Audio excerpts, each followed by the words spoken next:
어느덧 벌써 우리 주기도문 강해가 4번째 시간이죠. 오늘은 뜻이 하늘에서 이루어진 것 같이 땅에서도 이루어지다라는 제목의 말씀으로 함께 이 말씀을 나누도록 하겠습니다.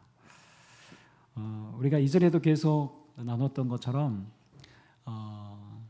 우리가 주기도문 처음에 하늘에 계신 우리 아버지여 이름이라고 했을 때 이 이름은 당신의 이름이라고 되어 있고, 그러니까 하나님의 이름이, 그리고 나라가라고 했을 때 하나님의 나라가, 당신의 나라가, 그리고 마찬가지로 오늘 뜻이라고 했을 때도 이 당신의 뜻, 하나님의 뜻이 원어의 상에는 포함되어 있습니다. 자, 그래서 여기서 말하는 뜻은 내 뜻, 사람의 뜻이 아니라 누구의 뜻입니까? 하나님의 뜻입니다. 자, 그래서 오늘 하나님의 뜻에 대해서 함께 좀 말씀을 나누기 원하는데요. 여러분, 하나님의 뜻이라고 하면 어떠세요? 어떻게 다가오세요? 좀 뭔가 좀 방대하죠, 주제 자체가. 하나님의 뜻이라고 하면. 그러나 이 하나님의 뜻은 정말 중요합니다. 우리가 지난주에 하나님 나라도 매우 중요한 성경의 핵심 주제라고 했는데, 이 하나님의 나라, 하나님의 이름, 하나님 나라, 하나님의 뜻 다 맞물려 있습니다. 아주 매우 중요합니다. 왜 이 하나님의 뜻을 이해하기 위해서 성경에 말하는 하나님의 뜻이 무엇인지를 좀 더 우리가 명확히 살펴볼 필요가 있는데요. 전통적으로 우리가 이 성경을 해석할 때 하나님의 뜻을 우리가 성경 원어를 통해서 찾아보면, 우리는 하나님의 뜻이라고 하면 하나님의 뜻으로 다 번역이 되어 있지만 성경에는 다른 단어들을 사용하고 있습니다. 그렇다면 의미가 다르다는 것이죠. 그래서 우리는 크게 하나님의 뜻이라고 했을 때 먼저 두 가지 차원으로 우리가 함께 구분할 수 있습니다. 우리 첫 번째는요. 자, 이 하나님의 뜻이라고 했을 때는 첫째는 하나님의 작정하신 뜻이 있습니다. 네. 헬라어로는 불레라는 단어, 하나님의 작정이 들어간 하나님의 뜻을 의미할 때는 이 불레라는 단어가 사용되는데요. 영어로는 decree입니다. 자, 딱 들었을 때 하나님의 작정하신 뜻 바뀔까요? 안 바뀔까요? 예, 그 무엇으로도 바뀔 수가 없습니다. 하나님의 주권적인 계획과 하나님의 섭리 안에서 반드시 이루어졌고 반드시 이루어지는, 반드시 실행되는 것을 의미할 때 불례라는 단어, 하나님의 뜻을 의미합니다. 대표적인 여러 군데가 있지만 대표적으로 하나만 우리가 살펴보면 사도행전 2장 23절에서 유대인들을 향하여, 믿지 않는 유대인들을 향하여서 복음을 전하는 사도 베드로의 그 말씀이 나오는데, 그 말씀이 한 구절입니다. 한번 같이 읽어볼까요? 시작. 그가 하나님께서 정하신 뜻과 미리 아신 대로 내준 바 되었거늘 너희가 법 없는 자들의 손을 빌려 못 박아 죽였으나. 자, 예수님이 이 땅에 오시고 성육신하시고 예수님께서 십자가 지시는 그 계획, 그 뜻은 하나님의 정하신 뜻이라는 것이죠. 하나님의 작정하신 뜻입니다. 절대로 그 무엇으로도 바뀔 수가 없습니다. 그렇기에 어떠한 방해 속에서도 하나님의 뜻은, 십자가라는 그 뜻은 이루어졌습니다. 자, 우리가 지난주에 말씀드렸던 우리가 이 땅 가운데 이루어질, 마지막 때 이루어질 그 새하늘과 새 땅, 그 약속의 말씀이 성취되는 그 뜻 또한 이 불례인 것이죠. 작정하신 하나님의 뜻입니다. 과거에도 이 뜻은 이루어졌고 앞으로도 그 나라는 반드시 이루어질 것입니다. 완성될 것입니다. 인간의 불순종과 사단의 어떠한 방해 속에서도 여러분, 하나님의 작정하신 뜻은 막을 수 없습니다. 하나님 나라의 최종 완성은 하나님의 작정하신 뜻 안에서 반드시 이루어집니다. 자, 그 위에도 하나님의 작정하신 뜻이 여러 군데가 있습니다. 자, 하나 둘째로 우리가 좀 더 계속해서 살펴볼 것은, 자, 여기서 하나님의 뜻이라고 했을 때 또 주되게 사용되는 또 하나의 뜻은 바로 그분의 원함, 바람입니다. 우리가 우리의 자녀들에게 바라는 기대, 뜻, 바람이 있잖아요. 우리가 하나님을 아버지라 부르고 우리가 하나님의 자녀입니다. 그렇다면 하나님이 자녀된 우리에게 하나님 바라시는 그 소원이 있어요. 하나님 바라시는 기대가 있고 바람이 있고 뜻이 있습니다. 자, 여기에 사용되는 헬라어 단어는 바로 델레마라는 단어입니다. 이 딜레마라는 단어가요, 하나님의 뜻, 이 뜻에 대한 단어가 생각보다 많이 나옵니다, 성경에. 이 딜레마는 하나님 우리에게 명하시는 말씀 앞에 우리가 순종하기를 바라시는 하나님의 그 마음, 바로 그 뜻입니다. 자, 딜레마가 사용된 구절이 몇 군데 있지만 또 하나를 살펴보면 마태복음 7장 21절입니다. 이 마태복음 7장 21절이 나오기까지 배경은 예수님께서 바로 바리새인들, 그 당시 종교 지도자들, 하나님의 말씀을 하나님을 사랑한다고 하고 하나님 말씀을 지킨다고 했던 그 율법주의자들이 오히려 하나님 나라를 오히려 방해하는 회방꾼의 역할을 했었던 것이죠. 자기들은 하나님을 정말 열심히 섬기고 하나님 믿는다고 했지만 예수님이 간파하셨던 것은 그것이 아니었습니다. 그래서 예수님이 하신 말씀이 바로 7장 21절 말씀이죠. 우리 함께 읽겠습니다. 나더러 주여 주여 하는 자마다 다 천국에 들어갈 것이 아니요 다만 하늘에 계신 내 아버지의 뜻대로 행하는 자라야 들어가리라. 아멘. 그냥 뭐 형식상, 외형상, 외식적으로 하나님을 믿는 자들이 하나님 나라를 소유할 것이 아니라 진정으로 하나님의 뜻대로 살아가는 자들이 하나님 나라를 들어갈 것이다, 소유할 것이다 라고 말씀하시는 중요한 구절이죠. 여기에도 딜레마가 사용되어 있습니다. 자, 그렇다면 오늘 본문의 주기도문, 뜻이 하늘에서 이루어진 것 같이 땅에서도 이루어지다 해서 하나님의 뜻에는 어떤 단어가 사용되었을까요? 불레일까요? 딜레마일까요? 딜레마가 사용되었습니다. 네. 하나님이 우리에게 바라시고 원하시는 뜻, 우리가 말씀을 기쁘게 순종하고 주님의 뜻 따르기를 바라시는 그 모든 삶의 순종을 의미하는 그 단어가 바로 이 딜레마입니다. 자, 그렇다면 오늘 주기도문의 내용은 조금 더 분명해집니다.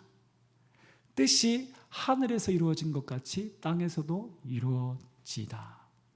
자, 이 기도는 우리의 마음과 생각과 우리의 행동이 하나님이 원하시고 바라시는 그 뜻에 온전히 순종하기를 촉구하고 도전하는 말씀입니다.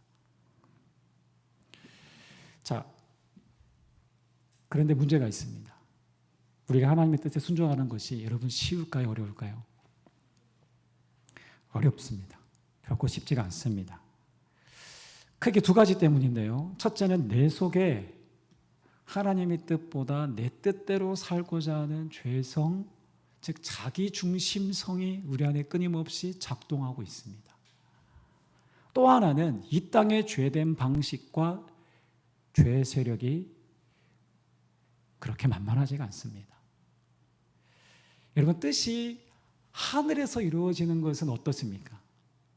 매우 당연하고 매우 자연스럽고, 그래서 여기서 하늘은 하나님의 통치와 하나님의 뜻이 완벽하게 이루어지는 그 상태를 의미하는 곳입니다. 자, 땅은 그 반대의 의미죠. 이 땅의 현실은 다릅니다. 이 땅은 어떻습니까? 철저히 죄의 원리가 작동하는 세상입니다. 자기 배를 채우기 위해 이기적인 욕망에 들끓는 정글과도 같고, 이를 위해 사람이 온갖 수단과 방법을 가리지 않는 곳입니다. 온갖 거짓과 속임수가 난무합니다. 요즘 보니까 보이스피싱 범죄로 우리나라에 보니까 그 손실되는 금액이, 사기를 당한 금액이 8조 원이라고 합니다. 여러분 조심하십시오. 여러분 요즘에는요, 내 소리만 해도 여보세요라고 해도 그 사람이 반응하지 않습니다. 내 소리를 그대로 음성 인식을 해서 내 목소리를 도용해서 사기 범죄로 이 보이스피싱 이용하는 세상입니다. 얼마나 악랄한지 몰라요. 예. 이렇게 온갖 거짓과 속임수가 점점 더 전문화되어 있고 점점 더 우리의 삶의 일상 가운데 파고들고 있습니다. 이뿐입니까? 분노와 증오와 미움과 폭력과 전쟁과 온갖 우리가 정말 눈에 보이는 죄악들이 점점 더 관영해 가고 있는 노아 때와 같이 점점 가득해지고 있는 세상입니다. 이렇게 이 땅은 하나님의 뜻이 철저하게 거절당하고 부정당하고 있는 세상입니다. 그래서 하나님의 뜻보다 누구의 뜻?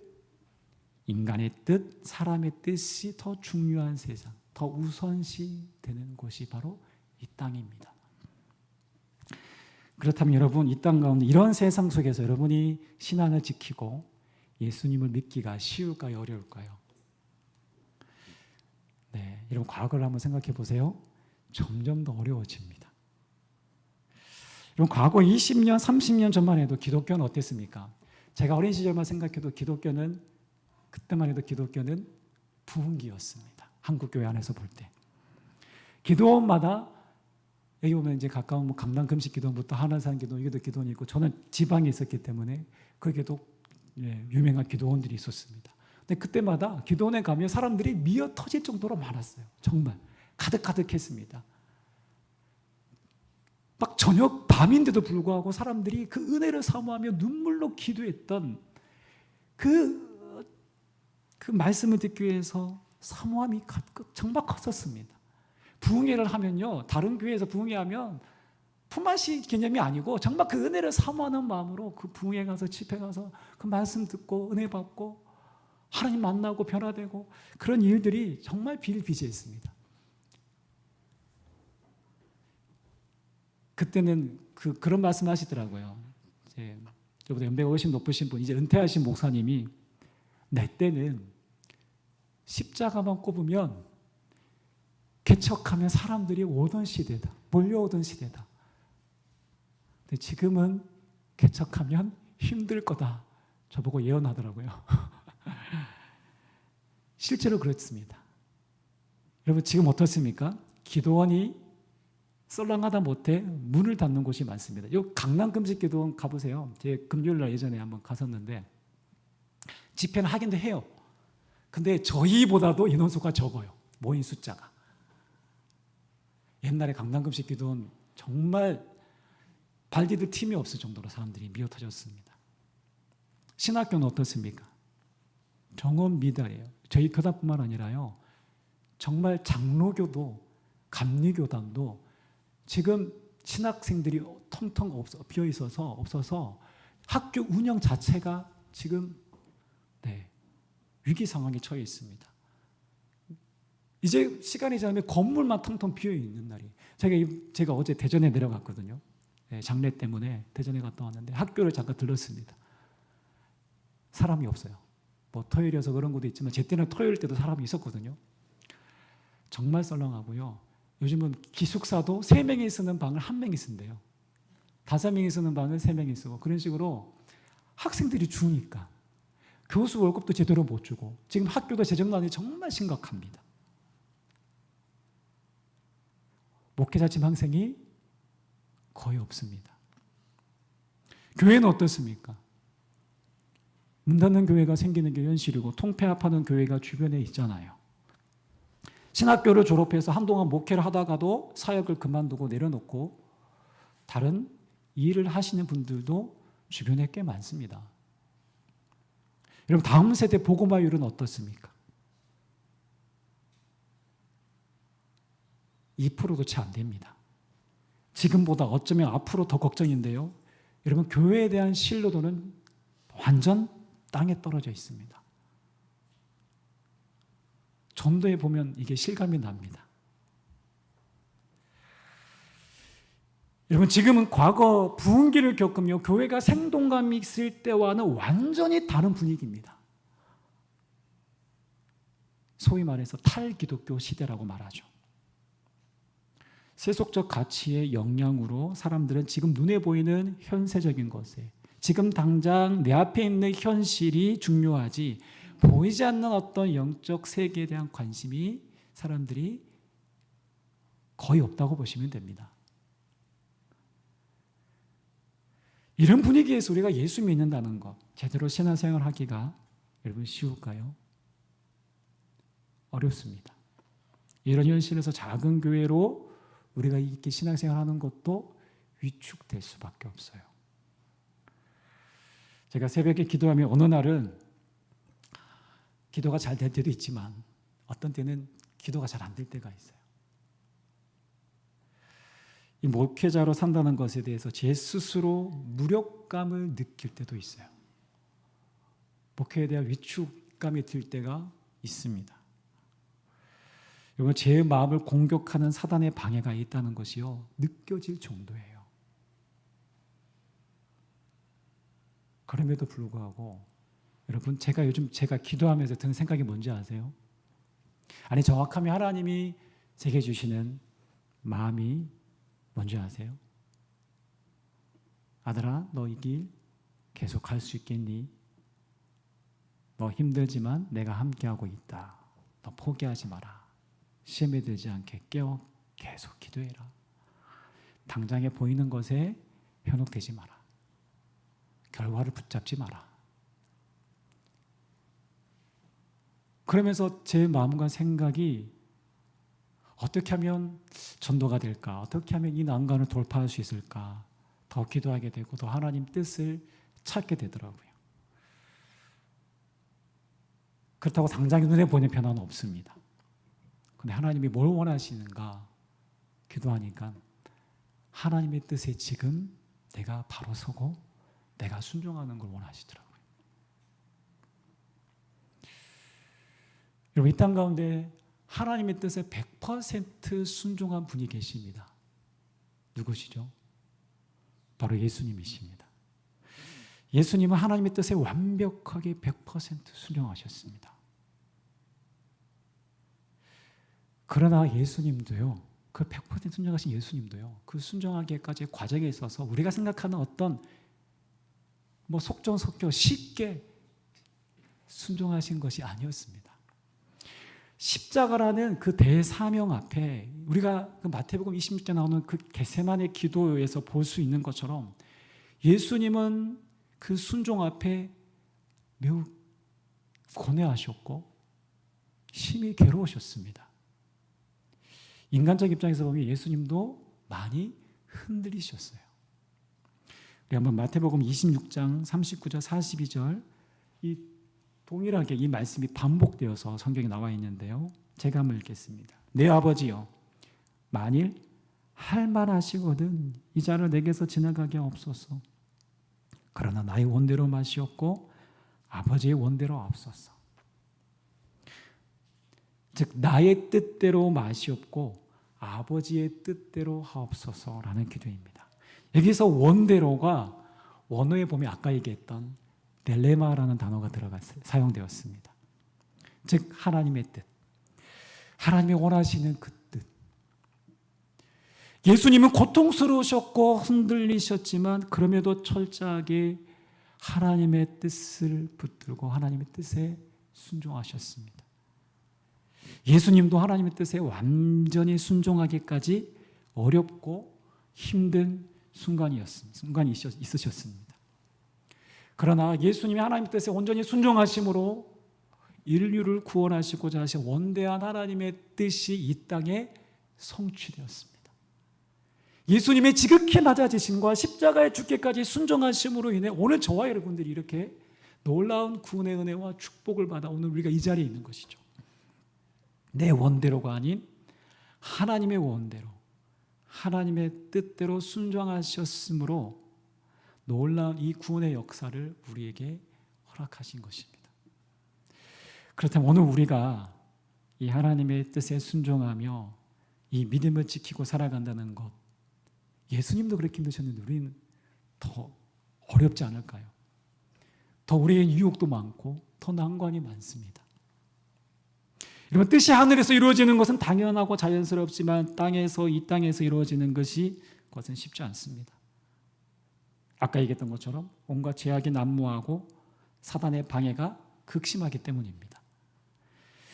오늘 사단은요, 한 시대 보면 시대정신이라는 명목으로 사람들을 자연스럽게 그렇게 세뇌시키듯 죄에 젖어들게 만듭니다. 오늘 세상은 더 많이 소유하고 더 높은 자리에 오르고 올라가는 그 욕망이 우리가 내 이웃을 용납하고 사랑하고 품으려는 그 사랑보다도 더 매력적이다라고 말합니다. 그래서 네가 원하고 하고 싶은 대로 살아라 라는 것이 마치 아름다운 것인 양 포장합니다. 이렇게 내가 정말 원하고 하고 싶은 대로 살아가는 것, 이렇게 자기 만족을 위한 길, 그것을 이끌어서 자아실현이다 라고 말하면서 거기에 인생에 참된 행복이 있다라고 말합니다. 여러분, 예전에 이효리 씨가 자기 그 국민대에서 나와서 이제 졸업생으로서 이제 졸업하는 후배들에게 권면하는 그 내용이 있었죠. 아마 알고 계신 분도 계실 텐데요. 아주 파격적인 연설을 했습니다. 뭐 춤도 추기도 하고, 여러분들이 원하고 하고 싶은 대로 사십시오. 여러분들이 어떤 누군가의 기대나 누군가의 어떤 꿈이 아니라 여러분들의 꿈을 위해서 마음껏 자유롭게 사십시오. 약간 이런 내용이었습니다.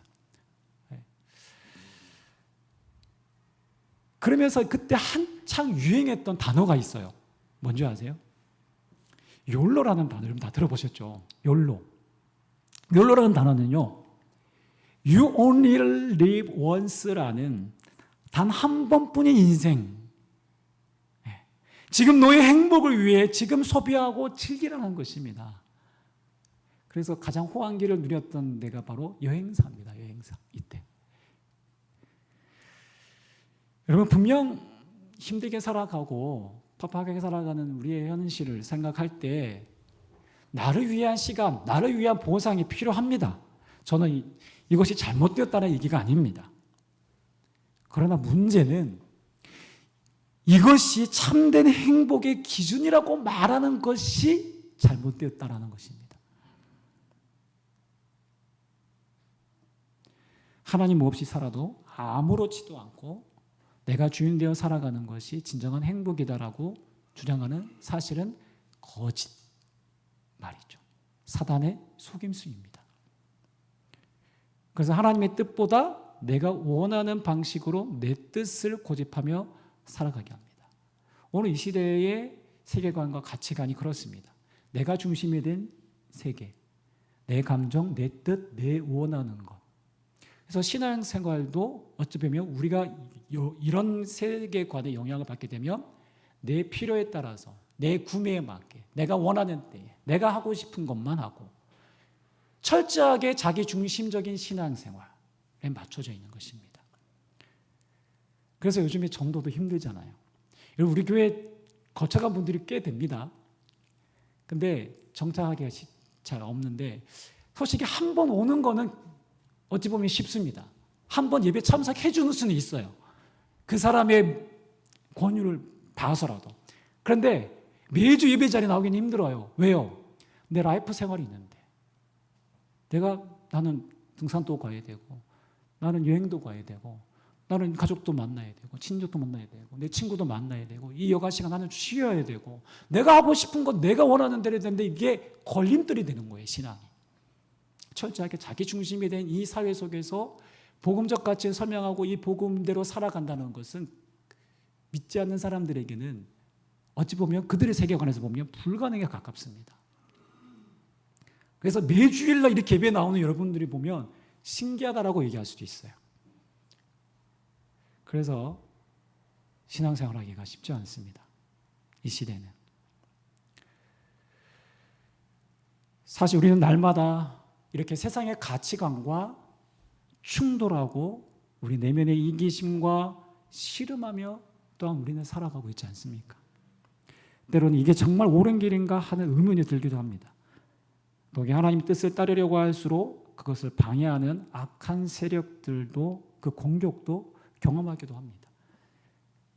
이 사단의 유혹이다라는 게 느껴져요. 그래서 우리에게는 여러분 이 기도가 뜻이 하늘에서 이루어진 것 같이 땅에서도 이루어지기 원합니다. 이 기도가 반드시 필요합니다. 우리는 연약하고 우리는 약하기 때문에 우리의 의지는 약하기 때문에 주님의 도우심이 필요합니다. 성령의 도우심이 필요합니다. 하나님의 이끄심이 필요합니다. 그래서 하나님의 뜻이 땅에 하늘에서 이루어진 것 같이 땅에서도 이루어지게 하옵소서. 나의 원대로 마시고 하나님의 원대로 하옵소서 라는 그 기도가 우리에겐 절실하게 필요합니다. 여러분, 죄 짓기는 너무 쉽고요, 믿음 지키기는 어렵습니다. 편하게 그저 신앙생활하는 건 쉬운데 여러분 온전히 말씀에 순종하는 것 어렵습니다. 내 의를 주장하고 내 욕망대로 살기는 쉬운데 내 죄성을 꺾고 내 자존심을 내려놓는 것 어렵습니다. 내게 주어진 시간 내 마음대로 하고 내 마음대로, 내 욕망대로 하고 싶은 대로 하는 건 쉬운데 말씀을 깊이 묵상하고 기도하는 것 잘 되지 않아요. 어렵습니다. 그러다 보니 오늘 주님을 따르는 제자로 내가 살아가고 있는가 스스로를 봐도 못마땅하게 되고 부족하다고 느낄 수밖에 없습니다. 그러나 우리는 그때마다 이 주기도문을 기억하고 기도해야 합니다. 뜻이 하늘에서 이루어진 것 같이 땅에서도 이루어지게 하옵소서. 주님, 이 죄악 가득하고 불온전한 이 땅에서도 하나님의 뜻을 제가 사모하고 제가 하나님 뜻이 나를 통해서 이 땅 가운데 이루어지게 하옵소서. 내 속에 계신 성령님, 이 부족하고 연약한 나를 통해 하나님 당신의 그 뜻이 이루어지게 하여 주옵소서. 그렇게 주님이 말하시는 그 뜻, 내 뜻보다 더 크신 하나님의 뜻이 내 삶 가운데 이루어지게 하옵소서 라고 우리는 매일의 삶 가운데 기도해야 합니다. 여러분, 우리나라 한글 성경을 최초로 번역하신 선교사님이 계십니다. 바로 존 로스 선교사님이신데요. 이분은 영국 스코틀랜드의 출신이고요. 거기서 교회에서 파송을 받아서 원래는 중국 선교사로 오셨습니다.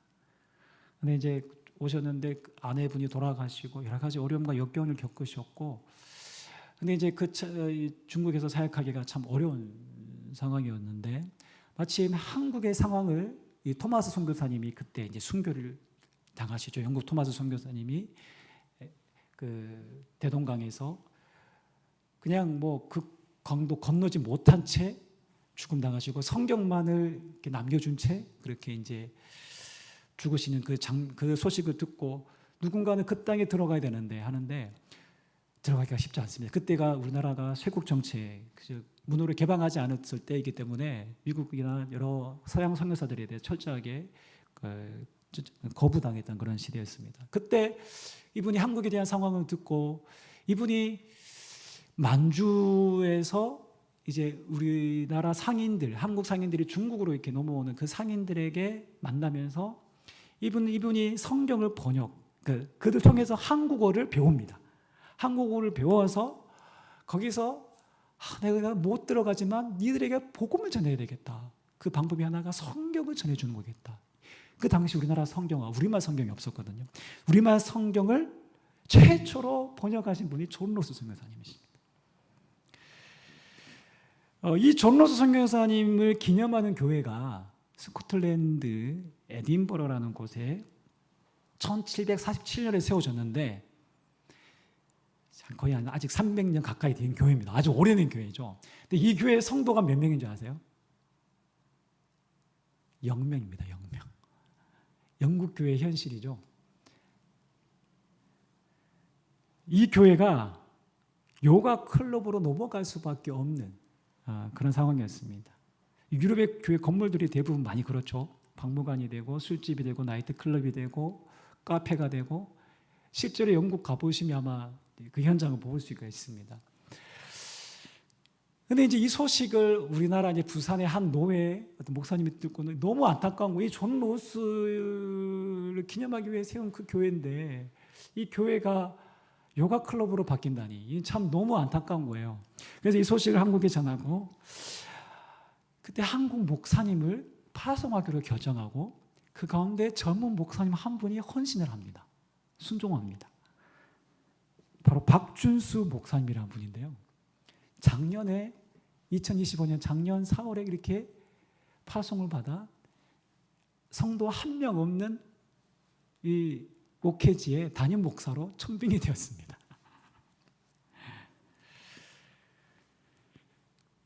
다음 주가 청빙한 이유가 다음 주가 부활주일이었는데요.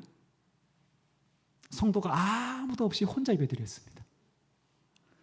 목사님이 눈물이 핑 돌더래요. 여러분, 영국의 실질적인 기독교 숫자는 1%도 채 안 됩니다. 그 1% 중에도요, 매주 나오는 교회가 아니라 한 달에 한 번 나오는 교인도 그 1%에 포함합니다. 그러면 그 영국 교회 현실이 어떤지 아십니까? 완전 선교지예요. 선교사로 들어가신 겁니다. 아이러니하게도 선교사를 그렇게 많이 파송했던 영국이 지금은 선교지가 되었습니다. 예수 믿기 참 어려운 나라가 그렇게 되었습니다. 자, 그런데 그 다음 주에 한 분이 예배당에 오셨어요. 알고 보니 예수 믿으려고 온 게 아니고 교회 찾으려고 온 게 아니라 잘못 들어왔습니다. 그런데 예수 목사님이 이분을 너무 반갑게 환대하고 그분을 붙들고 끝까지 함께 예배를 드렸습니다. 그런데 놀랍게도 그분이 1호 성도가 되고, 여러분 아까 얘기했던 영국의 그 기독교 상황, 한 명 전도하고 한 명 정착하는 것이 진짜 기적과도 같은 상황입니다. 그런데 딱 1년이 지난 지금은 30명이 모인다고 합니다. 그것도 영국 현지인들이, 우리나라 사람이 아니고요, 영국 현지인들이 모여서 예배하는 공동체가 되었습니다. 많이 모일 때는 50명도 모인대요. 기적이라고 합니다. 그것도 한국 목사가 와서 어떻게 이런 일이, 다들 놀랍니다. 여러분 뉴스에 났어요. 그 신문에 났습니다. 어떻게 시작됐습니까? 한 목사의, 한 목회자의 순종으로, 그것이 하나님의 뜻이다라는 것을 믿고 순종하며 아무도 없는 그 교회 목회자로 섬기자. 하나님이 그 순종을 통해서 정말 복음에 척박한 땅 영국에서 믿는 자들을 보내주시고 교회를 세워가게 하셨어요. 제가 성도님들 인터뷰하는 영상을 봤는데 다 초신자예요. 하나님은 몰라요. 그런데 복음의 씨앗이 뿌려지고 그 성도들이 하나님을 사모하더라고요.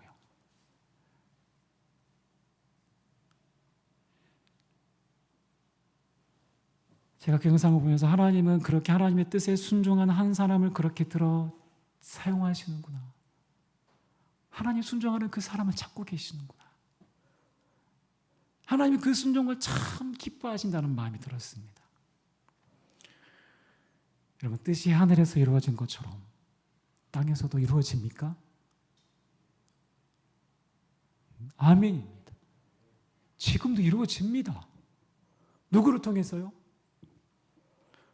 하나님 말씀 앞에, 복음 앞에 신실하게 순종하는 그 한 사람을 통해서요. 우리는 그 어느 때보다 믿음을 지키기 어렵고 순종하기 어려운 시대에 살고 있습니다. 그러나 반대로 생각해 보시면요, 여러분, 지금이 우리의 믿음을 밝히 드러낼 수 있는 절호의 기회입니다. 예수님 말씀하셨죠. 마지막 때에 믿음을 보겠느냐? 그때 오늘 저와 여러분들이 내 주님 보기 원하시는 그 순종하는 믿음 여기 있습니다. 제가 있습니다. 드러낼 수 있는 절호의 기회입니다. 예수님은 마태복음 7장 13절 14절에서 넓은 문이 아닌 좁은 문으로 가라고 말씀하셨습니다. 우리 함께 읽어볼까요? 마태복음 시작. 좁은 문으로 들어가라. 멸망으로 이끄는 문은 넓고 그 길이 널찍하여서 그 길로 들어가는 사람이 많다. 생명으로 이끄는 문은 너무나도 좁고 그 길이 비좁아서 그것을 찾는 사람이 적다. 마지막 시대는요, 갈수록 그리스도를, 하나님을 찾는 사람이 적다라고 주님 말씀하셨습니다. 여러분, 이 시대가 더 어려워질 것입니다. 예수 믿는 사람들이 더 줄어들 것입니다. 그러나 여러분, 포기하지 마십시오. 이때가 더 하나님이 찾으시는 그 순종 앞에 그 빛을 드러낼 수 있는 절호의 기회입니다. 주님을 외면하고 내가 편하고 원하는 대로 살아가는 이들이 점점 많아진다고 할지라도, 하나님께 순종하기를 꺼려하고 하나님을 믿지 않는 이들이 더 많아진다고 할지라도, 우리는 이 시대에 하나님 앞에 온전한 믿음을 통하여서 우리는 하나님의 마음을 시원케 할 수 있는 자들이 되어야 합니다. 오늘 우리의 삶이 내 뜻보다 주님의 바람, 주님의 뜻이 이루어지기를 바라며 오늘 말씀 앞에 진지하게 서서 묵묵히 우리가 주님의 길을 걸어가며 순종한다면 주님이 우리를 기뻐하시고 오늘도 주님 미소 지으시지 않으실까요? 오늘 뜻이 하늘에서 이루어진 것 같이 땅에서도 이루어지기를 바라는 이 기도를 통해 우리 모두가 진정 하나님의 마음을 시원케 할 수 있는 그 믿음의 사람, 순종의 사람 되시기를 주님의 이름으로 축원합니다. 이렇게 기도하겠습니다.